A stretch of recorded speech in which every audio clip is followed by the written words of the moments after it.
Our fourth presentation is a duo from the Office of the National Cyber Director at the White House.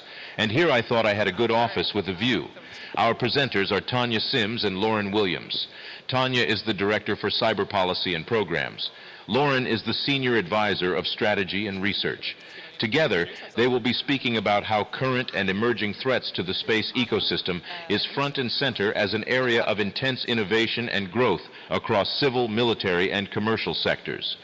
They will speak to the current gaps in today's policies and offer ways for the audience to get engaged in change. To start that engagement, please give a round of applause to Tanya and Lauryn. So, hi, good afternoon, everyone. My name is Tanya Sims. As that wonderful, I think, AI voice just said, I'm the Director for Cyber Policy and Programs within the Office of the National Cyber Director at the White House. My role there is really to focus on how our nation is governed on critical infrastructure related policies and programs. And space, of course, is no exception to that. And hi, everyone. Again, I'm Lauryn Williams, also with the White House Office of the National Cyber Director. And my focus in prioritization in our team at ONCD has been on space and cybersecurity as both a policy and a strategy imperative. And so we're looking forward to talking to you as we go forward about the deprioritization that we placed on that issue. Next slide. All right. So to start, we want to situate the broader issue of space and cybersecurity into the Biden-Harris administration in particular's broader strategic objectives and broader prioritization related to cybersecurity. So may or may not be news to you all, but the administration released its most recent cybersecurity strategy, national cybersecurity strategy, in March of 2023. And this document notably lays the foundation for what we most care about as an administration when it comes to cybersecurity prioritization writ large. And that is working toward a defensible, resilient, and values-aligned digital ecosystem. And there are 5 key pillars of that strategy, which focus on defending critical infrastructure, disrupting and dismantling threat actors, shaping market forces to drive security and resilience, investing in that resilient future, and then last but not least, focusing on how we can leverage shared international partnerships to achieve those goals. And our objective here is very much to tie these broad principles into everything that we do within ONCD, including to tackle very tangible challenges like cybersecurity for space systems. And so all of you may be thinking, right, strategies, a lot of really awesome keywords. So really, what good is a strategy without some accountability, as well as some implementation prongs to make sure that different government agencies are following through on the commitments that we set forth in the strategy. And so we recently issued the implementation plan to tack on to the strategy. And I would say that this is probably the first time that the White House has done something like this, where we are actually saying, hey, these government agencies are accountable for 69 different actual measures within the strategy to make sure that we can actually track progress and follow through. And we actually tasked ourselves. We tasked ourselves with 14 of those measures. And I think that's also the first time the White House tasked ourselves to do something. But all of this to say is that even in forecasting what would be the implementation plan and really holding ourselves accountable, right, we started convening with private industry as well as different government leaders in the most White House way at the White House. Earlier in March, we gathered a lot of the top executives within the industry and brought together a lot of govies to the White House to talk about some current threats, really contextualizing why cybersecurity needed to be important for them in the context of the entire product lifecycle. Sorry, closer to my mouth. Okay.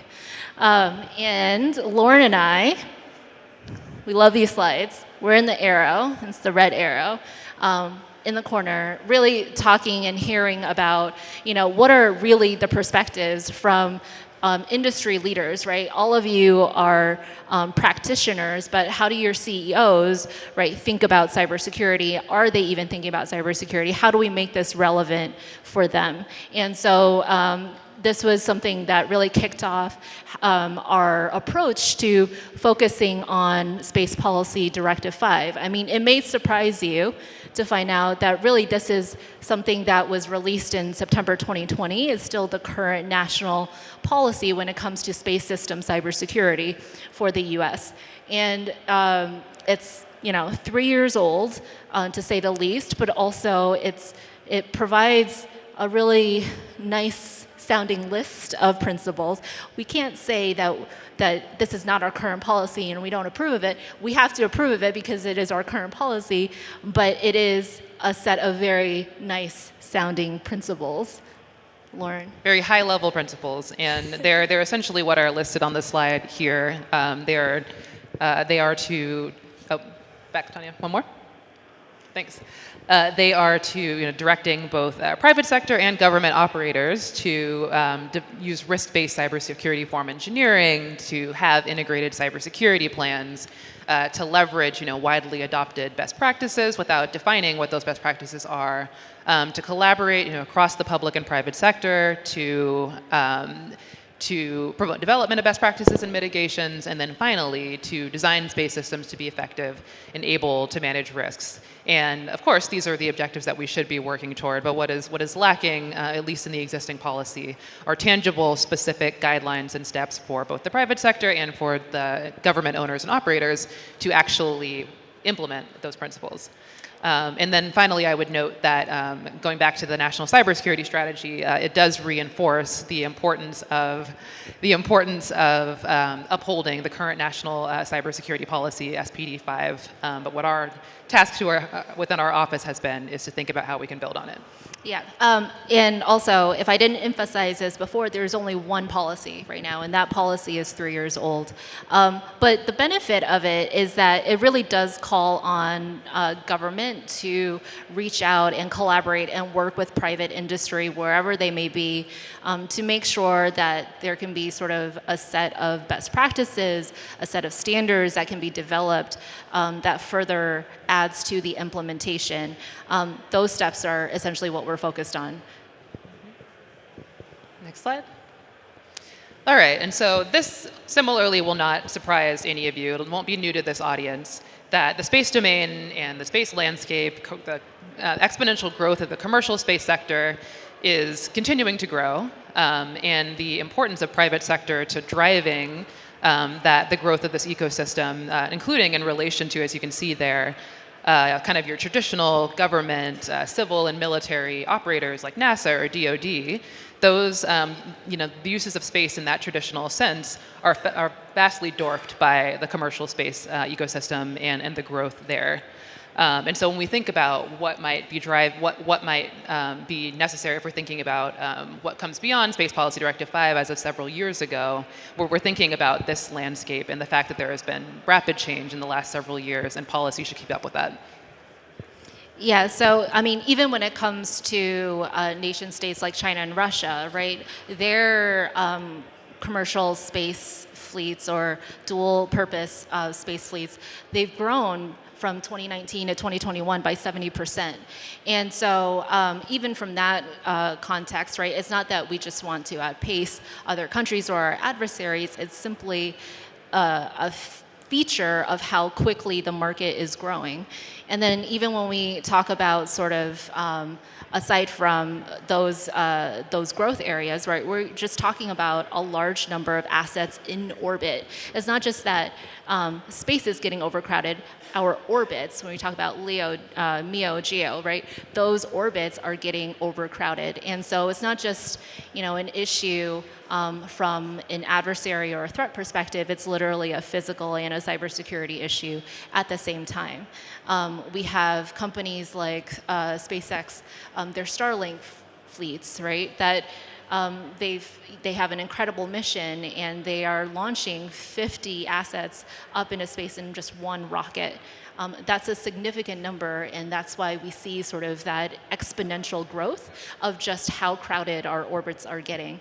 And then when you think about even the market for embedded systems, right, and the space assets absolutely use embedded systems like secure bus or encryption, those are the types of things where I think In-Q-Tel recently released a finding where that market is expected to explode up to $7 billion a year, and a portion of that is, of course, going to the space industry. And so just from that perspective, what we're talking about also is that there's a large proliferation of satellites in low Earth orbit. We're not even talking about the development of human spaceflight vehicles. We're just simply talking about satellites. And we see in the slide there's roughly 60% of all of our active payloads in space are in low Earth orbit. And that means it's important for us from a cybersecurity perspective because LEO satellites are also the ones that are going to be the most interconnected. They're also the ones that are going to be largest in number.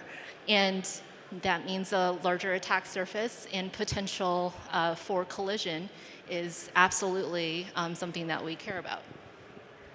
And so kind of thinking about this broad growth of and change and exponential kind of increase of commercial space activity as well as government activity over the last several years, it obviously creates a lot of opportunities in the ways that we've described, but we have to also think at the same time about the risks and the threats.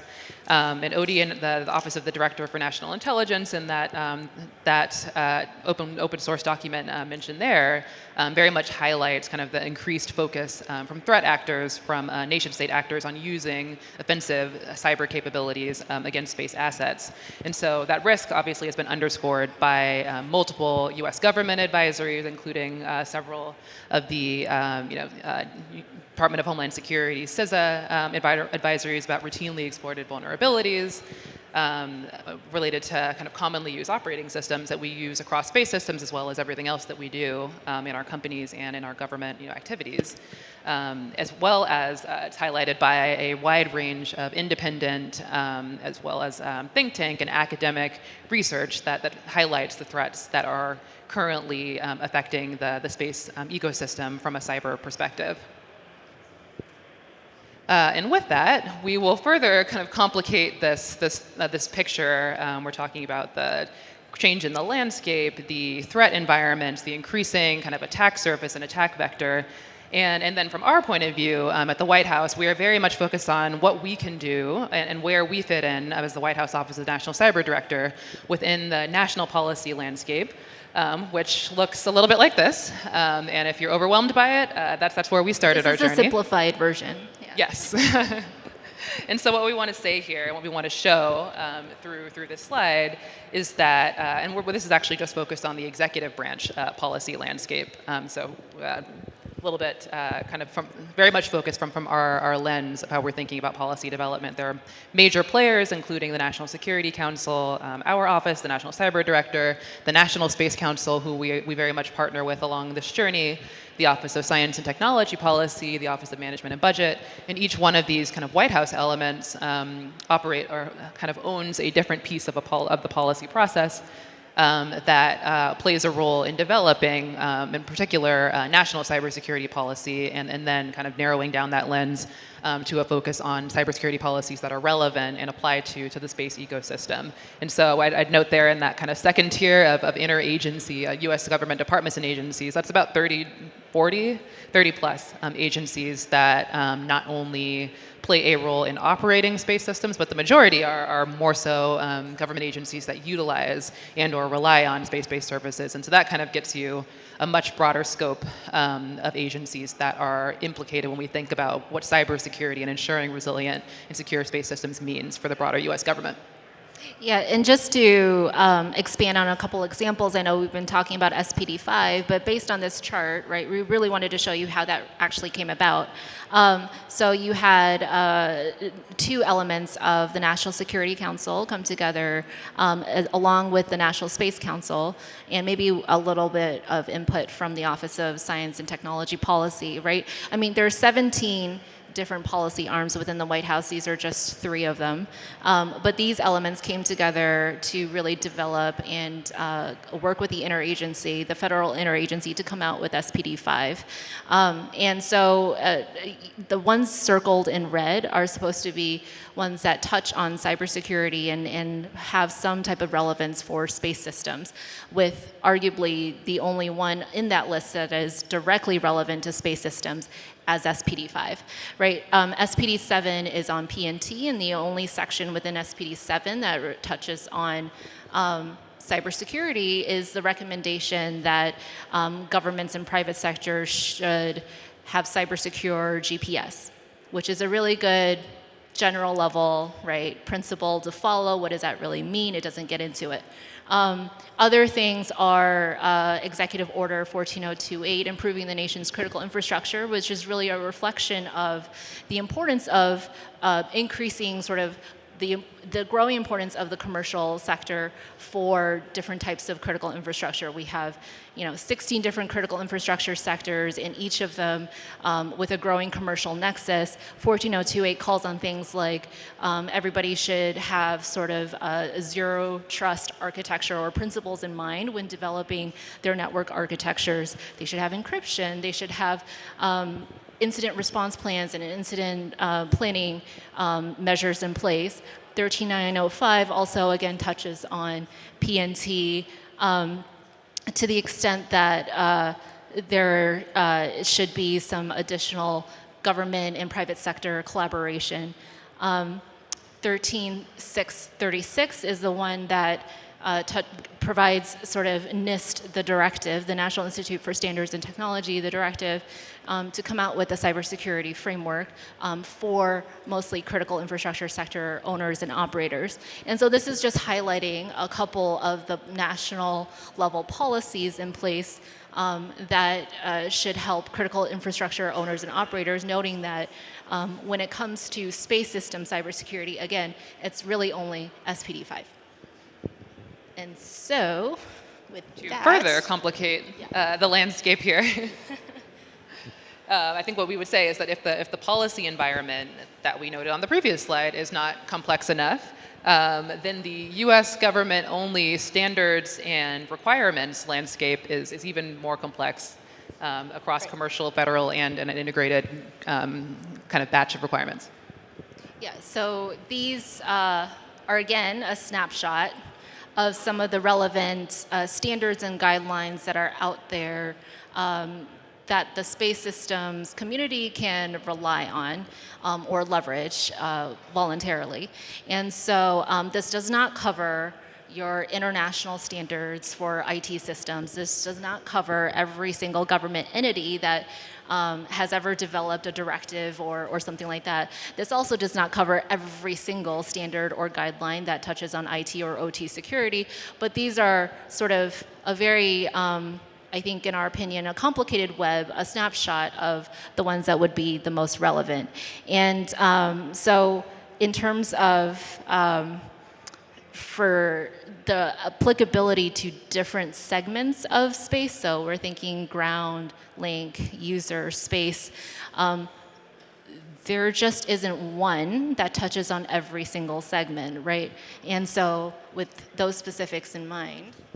Yeah, so I think that is, we'll talk a little bit later about kind of the work that we've been doing in terms of outreach to industry and listening to how our private sector partners in particular perceive this web of standards.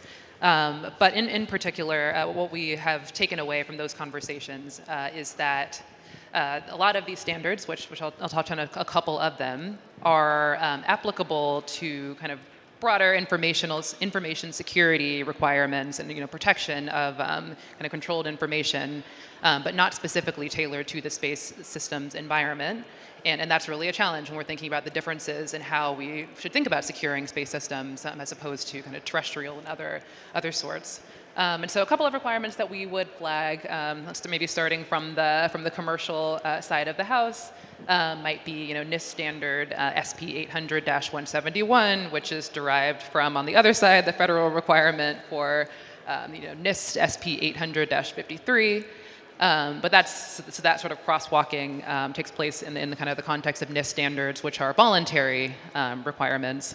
And then, as Tanya noted, there's just kind of a few specific standards that apply specifically apply to the space systems environment. And one of them, and actually recently released, and we would highlight for this audience, is NIST Interagency Report 8270, which applies the cybersecurity framework to satellite operations. And so that's a specific requirement that focuses on space systems. But many of the others, especially I would say on the federal government side of the house, are much more tailored broadly to information security. And so again, to the element of kind of complication, I won't kind of confuse us all by going into the specific weeds, but just for one example, CNSSI 1253, which is a federal standard, includes 389 controls, which are cybersecurity controls, compared to, on the other side, NIST 800-53, which includes 262 controls. And further to some of the questions and conversations that we've had with our private sector partners, it has taken us kind of a binder about this thick to kind of read through and understand this landscape here, much less for our private sector partners who honestly have to invest resources, have to invest in personnel and man and woman power to kind of understand this complex compliance environment, which in many cases takes away from kind of the trade-off between actually being able to think about how to address the specific risks by trying to understand how to comply with the complex landscape. So that's what we would leave you with from this slide. All right, so maybe transitioning into what we've been doing, in particular, Tanya and I, and another member of our team, Anjana in the audience there, we have been traveling around the country for the last, ever since that executive forum that took place in March, which was a kind of CEO level event. But we immediately realized, or we immediately took the parallel approach of engaging with working level, kind of on the ground, technical experts who are thinking about these issues on a daily basis. And so we have been on a roadshow. We started off in California at the end of April, where the companies there were primarily sort of your California startup, very kind of cutting edge companies, and we held an event at the White House in Washington in June. We held an event at the Kennedy Space Center later in June. We went to Colorado Springs. We were at US Space Command a couple weeks ago. We held an international engagement with international companies just this week. We will go to Texas and Houston, should any of you be in the area and like to participate in our conversations there later this week. And that has led us to a total number of Yeah, so just a couple things to flag here, right? The numbers have been updated a little bit from when we submitted these slides. So the international workshop that we held earlier this week had, roughly 55 participants total in a hybrid sort of virtual in-person environment. We had multiple different international space agency equivalents, as well as some of their regulating entities and different industry representatives as well. And total participants so far, right, that makes it about 260 across sort of U.S. industry, international industry, U.S. government agencies, international space-related agencies, and including sort of your information sharing and analysis organizations, as well as different industry associations. So it's been sort of a wild ride so far, and then we are sort of going to end all of this in Texas. And I think maybe the other point to make here is that the fact that we have been kind of investing our White House resources, time, and energy in traveling around to hubs of space industry across the country and very much listening to our private sector partners, I think speaks to the fact that you can't think about securing the space ecosystem, especially in the United States and as well as abroad, without having kind of a private sector first informed approach. And that's what we're going to look to take back into the U.S. government internal sort of policy process. Yeah, and so to close out this part of the slide, right, or the presentation, what have we learned? What are our key takeaways? So far, we've talked to small, medium, and large-sized companies, and really one of our first key takeaways is when it comes to cybersecurity by design, how are these different sized companies thinking about baking in cybersecurity by design through each aspect of the product lifecycle? And what we're getting is that people all have different, no matter what the size is, even large company to large company, medium to medium, small to small, right? They're not going to have a same set of opinions in terms of what standards, what guidelines, what best practices to even follow, right? There is a missing sort of standard baseline there that everybody can agree on. And then the second, right, is about resourcing. Resourcing not just from a monetary challenge, but also from a people perspective, right? We talk often about the fact that this is a community where it's traditionally been aerospace engineers and then cybersecurity or network engineers and the like, right? And so those two have not traditionally talked, and then what we're saying right now is that your rocket scientists need to also appreciate cybersecurity or have at least an understanding of the risks and the threats associated. And the cybersecurity folks need to understand some of the priorities from the engineering side. And so there's a resourcing challenge in terms of how do you even find these people, right? Where are these pink unicorns? And we don't really know where they are, right? The government agencies are struggling, private industry is struggling, and so this is a huge resourcing challenge, and this is, I think, why in terms of what we've done, what ONCD has done earlier, right, in issuing the National Cybersecurity Workforce Strategy is really imperative in that these conversations are going to be flushed out further in terms of how do we create incentives, how do we create mechanisms that helps alleviate some of the stress of just finding people to do the work. And then I think there were a couple other key takeaways, right? The next one being differences in sort of contractual language that industry is faced with. So when you think about companies that want to do business with the government, a lot of the requirements that they have to follow comes from contracts. And so from those contracts, there may be cybersecurity requirements that are not complete or are limited in scope or not actually applicable to space systems. And so that gets us back to the issue of the lack of standards, the lack of applicable standards in the earlier slide for different aspects of the space ecosystem that is highly complex and very segmented. Yeah, maybe last, but definitely not least, because we have learned so much from these conversations. We've had very lively conversations related to information sharing, and specifically whether or not that is being done well in a kind of bi-directional manner from the federal government to the private sector. And when we receive information from the private sector, is it coming back in a way that allows the private sector to be able to address the threats that they're facing? Also have heard generally that information from the federal government in particular is not always actionable, or in kind of less cases than we would like as government officials, it is not actionable. And so that's another key takeaway that we are taking from this conversation.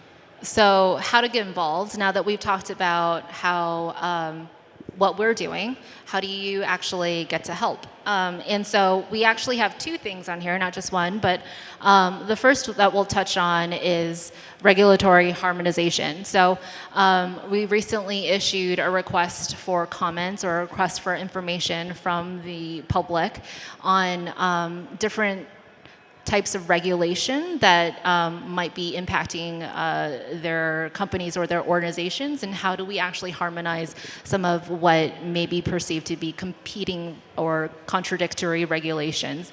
And so for the space community, right, why this is relevant, right, space is not yet designated as a critical infrastructure sector formally within the US. However, even when you're talking about some companies that have a global footprint, right, you're talking about a lack of standards or regulations within the US, but then you may have certain companies like the UK or even the EU that have designated space as a critical infrastructure sector. And so how are the regulations that that even companies are following internationally, contradicting with some of the standards or guidelines that companies need to follow in the US, and what is the delta there, right? As a perfect example. The second one is really just to better understand what are the standards and frameworks that you all are following, and really just a listing of them so that we can add them to that really complicated chart that we showed you earlier. But no, it's really just to figure out what mechanisms are you all using when it comes to making sure that you are following with regulations or lack thereof, right? And then also to touch on that, right, even when your specific space assets, in the development of them, you might leverage cloud services. And so cloud is not a regulated sort of type of service within the information technology sector, but many of you that touch on cloud or use cloud services may be a regulated entity because you touch on other, or you provide services to another critical infrastructure sector that actually is regulated. And so in that sense, when we think about cloud as 65% of cloud or attacks against cloud is from misconfigurations, right? It's something where we definitely want to hear from the community in terms of how is this impacting you? How do you view this issue? Are there competing sort of requirements or regulations or standards that you all are thinking, well, this applies to my work here and for this sector, but it doesn't necessarily translate over to my work or my product in this space sector?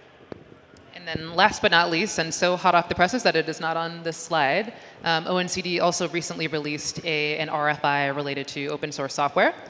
And our colleague Anjana and I see others who are involved in the development of that are here today. And we have further had very lively debates in our conversations with the commercial space operators about what the federal government guidance and our prioritization of utilizing memory-safe software languages in everything that we do, what that means for the space ecosystem.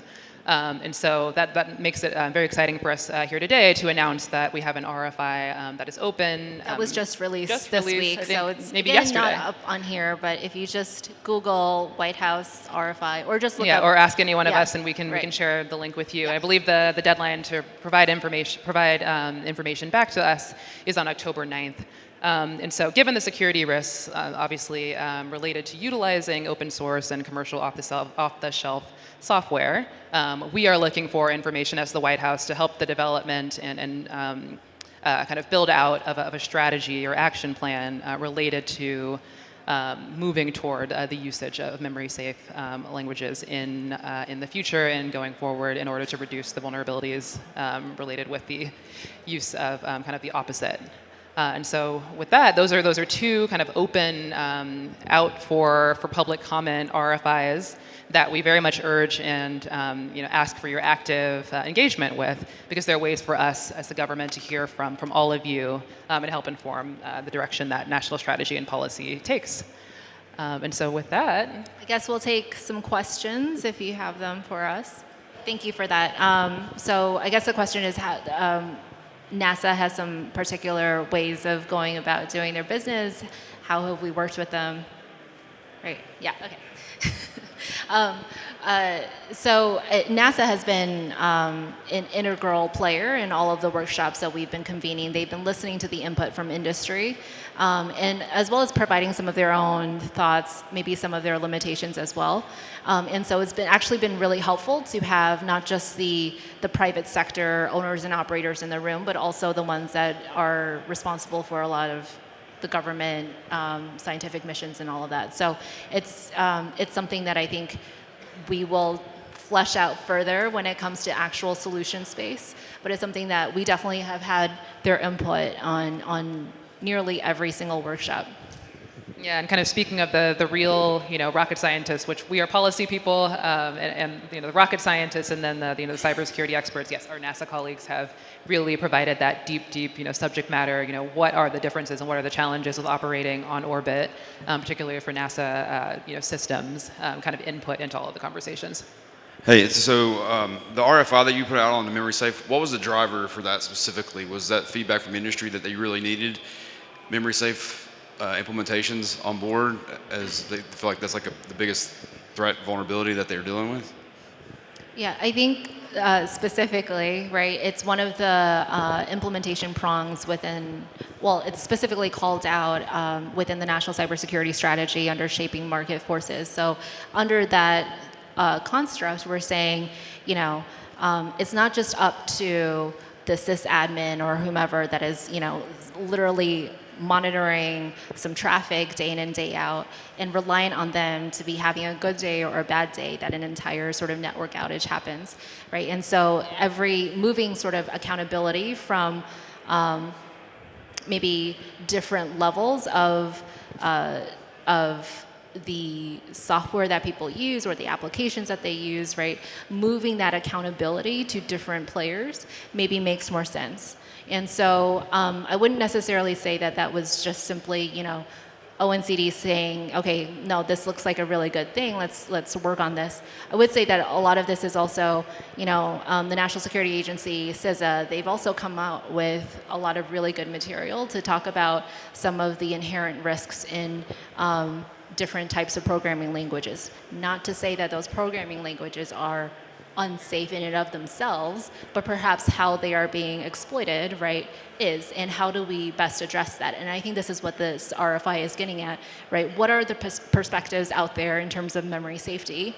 Is it an issue, right? Do people, and I mean, we've heard both sides extensively, right? We've heard that, you know, there's, memory safe languages, right, can also be exploited, and I think there's a DEF CON workshop on that. But it's really how do we make sure that that there is a discussion around what is sort of the solution that we can all agree on to make sure that the software that we use, the off-the-shelf software that we use, can be more secure.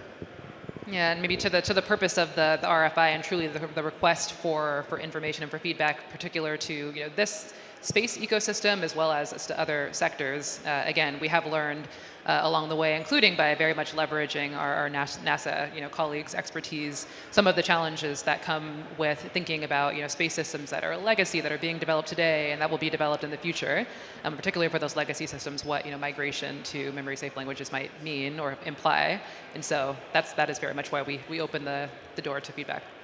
So you've talked pretty specifically about space, and there's a lot of overlap in the civil aerospace and defense military aerospace sectors. Do you see the initiative that's going on in space flowing out to contribute to those regulations, or do you think that's more of a start over because they come from a lot of different, you know, FAA and DoD and so on, or because they get regulated differently?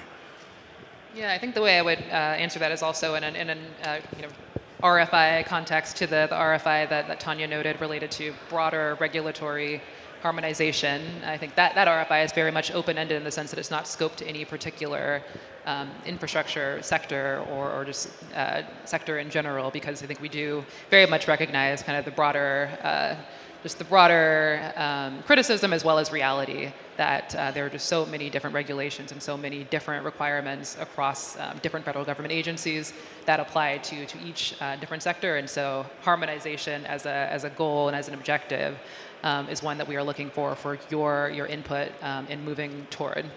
Yeah, and then to the point of, or to the question of, you know, can sort of what we're doing here be modeled for our work in other sectors? I think absolutely is the answer, right? And we only started focusing on space earlier this year, right, around the time of when the National Cybersecurity Strategy was released. And so it's something where this is our first attempt to take a focused look at how do we have better conversations. Like, we keep on talking about public-private partnership, but really what does that mean? How do we actually take this conversation on the road to meet industry where they are, and so that we can have localized perspectives from every single location, right? And so I think this is absolutely a model for even conversations that we could potentially have with other critical infrastructure that may not be designated as a critical infrastructure yet, right? We don't necessarily, and I think we saw this with election systems, right? The bad thing happened and then the sector was declared. We want to sort of get ahead of that to say, this is something that we see based on, you know, all of the growing market trends for that, exponential growth that we saw earlier. We see sort of different attack vectors for connected space assets. We see our adversaries sort of exponentially looking at how do they not just go after our assets, but also proliferate their own space assets. And so there's this whole sort of trend in terms of how do we not just look at this as an important domain when something bad happens and then think, should we declare this as a critical infrastructure sector, then slap on some regulations and make one government agency accountable? We're saying this is something that we're seeing as sort of the maturity or sort of the growth of this industry right now. And we really want to have those conversations before anything bad really does happen to our own assets here in the US. Yeah, I guess maybe the very, very last point I'd make on that is that it also, having these conversations with industry related to space and being humble, I think we have tried to be in terms of kind of our listening posture. It's also helped us challenge our own kind of assumptions when it comes to, what the right policy approach might be or what a specific, policy adjustment might be needed, specifically in the, Space Policy Directive 5 context. But I think very much is something that, our office is committed to across all sorts of different sectors and hopefully, I think, across the government at large. So you had on the next slide, you had the list of like the myriad of applicable frameworks, and I'm just kind of curious because let's take like 853 for example. There's like 1,008 controls there, and the feedback you're getting from the commercial side is there's a lot, right? I could sympathize with that, but I'm curious because that really kind of jumps to step 3. Step 1 and 2 is about tailoring and implementing those controls and using threats to define like what is the subset. It's like a catalog that you're supposed to. Where do you think the disconnect is, or what have you been hearing about the disconnect that informs and helps industry like have an approach, a methodology to making sure that you select the right subset of controls and you don't worry about 1,007 things, but you worry about the right 90 things? My quick answer on that would be that it's the right 90 set of controls for any one of these standards, right? Which multiplies when you're talking about the complexity of the landscape that exists right now without kind of a common baseline standard. And so I think that just it speaks to the amount of time and energy and kind of expertise that's required, especially for smaller companies if they're kind of starting from scratch and have to pick up where things exist today. So I think it's, even with that subset of controls, it scales quickly when you look at that standards environment. Yeah, and I'll go back to the resourcing point that we made earlier, right? And so we're talking about, even the stuff that we've listed here, we're talking like maybe 2,000 pages worth of reading and churning through and trying to figure out which ones apply to your segment or which one applies to your specific company. And so it's something where just from a resourcing perspective, like, are you hiring people to just do reading and do compliance checks? Or are you really wanting to build people who understand the specific, the unique infrastructure that they're dealing with, right? And you're not going to get that if you're just going to have people sitting there day in and day out churning through these documents and these pages. And so even right here, right, you see there's a lot more on the federal side than there is on the commercial side. When we're talking about companies that do business with government infrastructure, right, the ones that directly support national security systems, you're seeing even just a small smattering of different CNSS policies that are out there, but that's just for national security systems. Who's making the checks to make sure that those aren't conflicting with what is available for commercial industry? And with the sort of dual use nature of a lot of our space infrastructure, how do you actually just segregate the two types of requirements, right? And so there's that type of harmony that is kind of missing right now just from even this snapshot. So one of the feedbacks I've gotten from customers is that designated national security systems is like, why are we doing all this? To his point, they seem to jump to step 3 and ignore step 1 and 2. And then my response has been, well, we're supposed to tailor these. And they seem to not understand that point. And after a lot of long conversations, we kind of come to a mutual point, but is there is the guidance, I guess my question is the White House going to try and clarify that, or are they just going to let the DoD and the DHS and the various branches put out their own guidance, because it is really wildly complicated, but they don't seem to understand that at first. I think part of that, right, the challenge that you're talking about has to do with the availability of the contextual information that puts things into perspective for industry. And so a lot of the things, I mean, Lauryn touched on the key finding that we had, or the key takeaway that we had from all of our conversations in terms of the disparity in how information was getting passed from government to private sector.